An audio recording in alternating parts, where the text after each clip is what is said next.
Hey, how's it going, guys? Today we're going to be talking about the National Dex and Generation 9, aka Pokemon Scarlet and Pokemon Violet. Now, quickly before we get into the video, I have a channel announcement of sorts towards the end, so if you guys are interested in that, definitely check it out.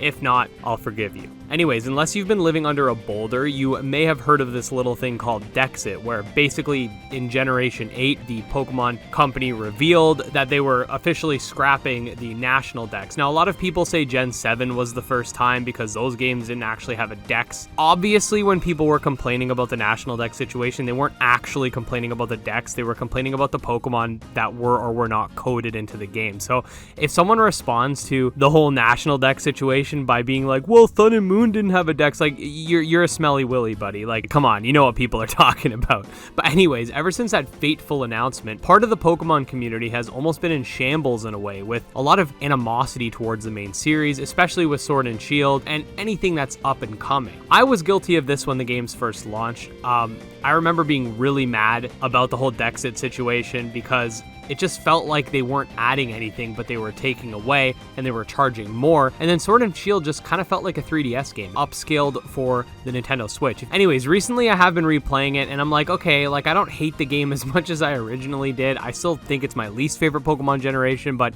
I definitely could see that my sort of upset about it was definitely affecting that. Now, while I still do genuinely think that Generation 8 did not warrant the whole Dexit situation because it didn't bring enough to the table, I do think that if Generation 9 dropped and then they brought up the whole Dexit thing, we would have seen a really different outcome. A lot of people think that the only reason people were mad about the National Dex situation was solely because of the National Dex, when on face value that makes sense, but if you look a little deeper into it, the reasons they gave for cutting the National Dex in the first place didn't make a lot of sense. They had battle balance, which you could easily work around. It's called having a list of Pokemon you can use and you can't use, or just having Pokemon only available in Sword and Shield be eligible for competition. They were saying about models, but the models are the same. They're saying about graphical fidelity. Sword and Shield looks like Sun and Moon, slightly upscaled. So a lot of people, it just didn't sit right. And then the DLC came out and there was more complaints about like, okay, well, you guys are adding 200 more Pokemon. What happened to balance? And just so on and so forth.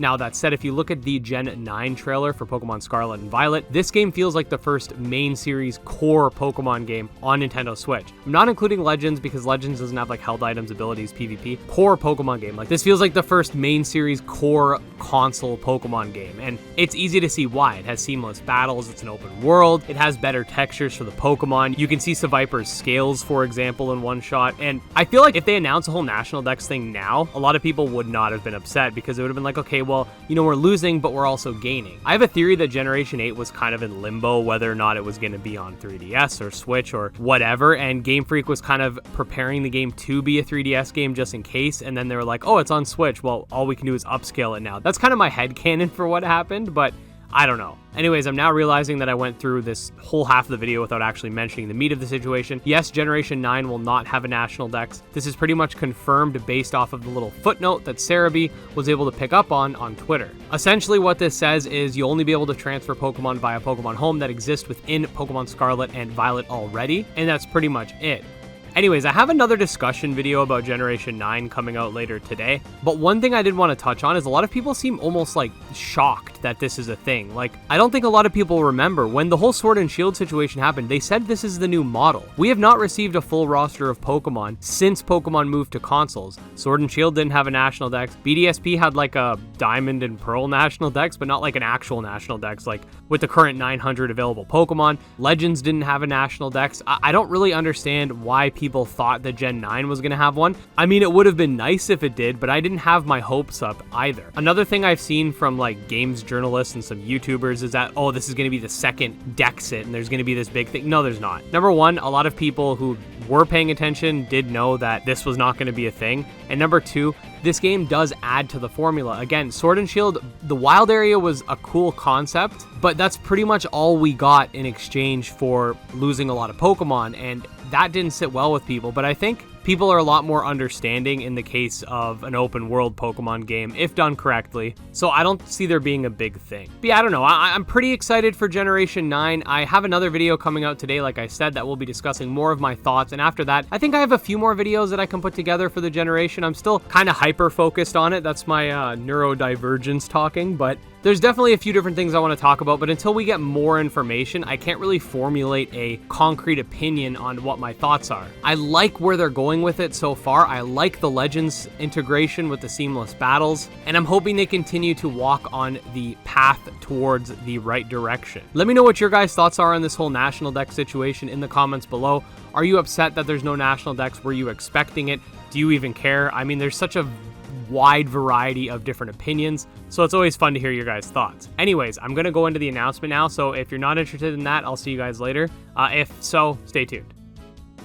Okay, so for those of you who don't know, I don't do this full time, and honestly, I'm nowhere close to being able to do that, nor do I know if I even want to because of the lack of stability when it comes to finances. I'm a dad, I got 2 kids, I got a wife, and right now, because my wife was laid off, I'm the sole provider of my house. Anyways, where we're living right now, just because of how absolutely ridiculous the housing market is, where I'm at, it takes me about an hour and a half each way to get to work. Plus, I work 9 to 10 hour shifts, so I'm looking at a 12 to 13 hour day every day. And I know some people work 12 hours and people are gonna be like, well, I work that all the time. Well, then I come home and I do YouTube for 2 to 3 hours a night. So I'm basically working 16 hours a day. Then I sleep, then I hang out with the kids and, you know, rinse and repeat, right? Anyways, because YouTube is my passion and because all of you guys have been watching my channel, I have made enough money on the platform to justify buying a second setup for myself. This is going to be located at my in-laws' house where I'm actually at right now. You might have noticed a slight dip in the audio quality. I'm still looking into getting a new mic for this setup, but I got a laptop, I got a monitor, I got headphones, a new mouse, stuff like that. This location where I'm at is only 20 minutes from my work, so it gives me a bit of a break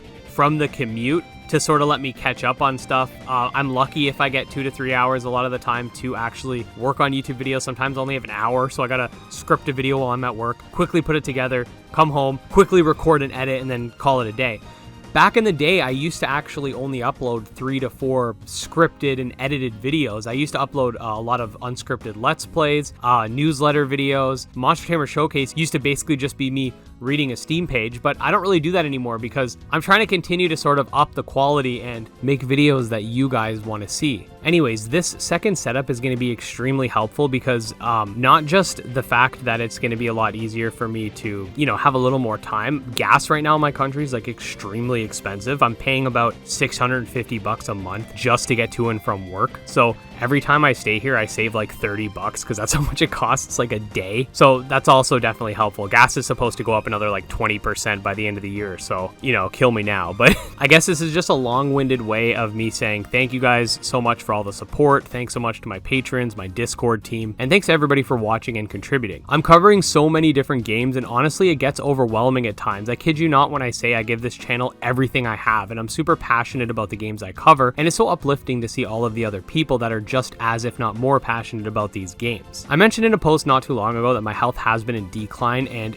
that is still the case, but I've definitely been taking it a little bit easier, trying to get enough sleep, eat healthier, continue to cover all things monster taming, and I'm slowly getting better. And I just wanted to say again, thank you guys so much for all the love and support. I honestly can't imagine my life without this channel. It's just so much fun, and I promise I'm going to continue to give it 120% every single day. I have had a lot of devs and people reach out to me. I'm really backlogged. I'm trying my best to keep up with everything. It's been extremely hard. There's so many things that keep popping up that I need to get through. I'm really behind on a lot of stuff, but I appreciate everyone for bearing with me. You guys are super awesome, and please don't forget that. I'll see you guys later today with another Pokemon video. I got Digimon coming tomorrow, as well as Monster Crown. And now that it's March, we're heading into Coromon hype season, so don't be surprised if you see a ton of Coromon content leading up to launch and even more after the game comes out. Anyways, I'm out of here. Take it easy, guys. Bye.